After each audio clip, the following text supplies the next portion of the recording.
Epigenetic, I can't speak today. No worries. Epigenetics is a new term that I heard recently. Can you get into that? Yeah, so epigenetics is very exciting. It is basically the effect that our environment has on our gene expression, which then can be this like impact can be inherited from cell to cell.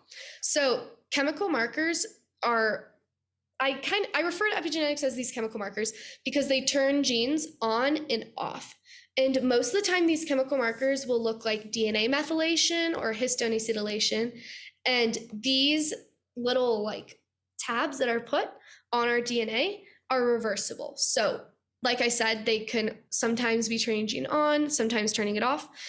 And lifestyle factors that affect this are food, sleep, exercise, sunlight, inflammation, air quality, all of these things that are in your environment. And what I think is so interesting about epigenetics is it really makes you realize that unhealthy choices isn't just a matter of you becoming an unhealthy person. It's literally affecting the expression of your genes. And I think it's important to note that the reason why the expression of our genes matters is because our DNA codes for our proteins in our cells. So whatever genes are on, those proteins are then going to be created more often than if the gene is turned off and less expressed. Those proteins will be created less often. And those proteins are going to do a lot of cellular functions and help out with certain things.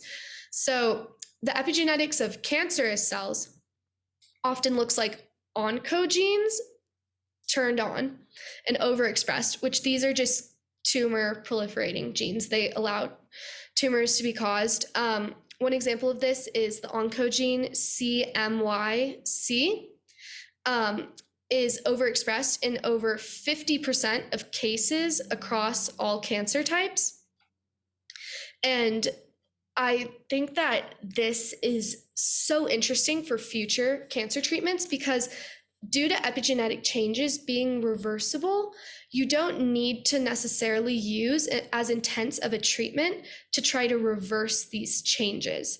Instead of using something like chemotherapy that is very intense and can have a huge toll on your body, if we could just alter the chemical markers on our DNA, it could have a very, very little impact on us negatively, and it could definitely help prevent and reduce the amount of cancerous cells in our bodies.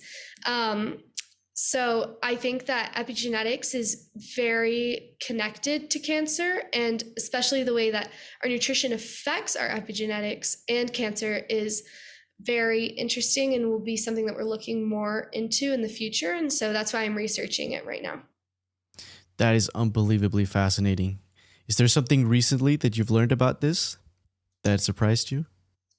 Yeah, I think that the fact that there are a lot of foods, like I mentioned, that are antioxidants like polyphenols that can help your epigenetics in a positive way, such as allowing for certain tumor suppressor genes to be more expressed.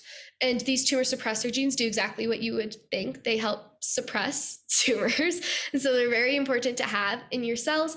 And just the fact that there are certain foods that we can eat that then break down into these compounds that can have that effect on your cells and literally prevent cancer is so powerful in my mind. So one example of that is curcumin, which is found in turmeric.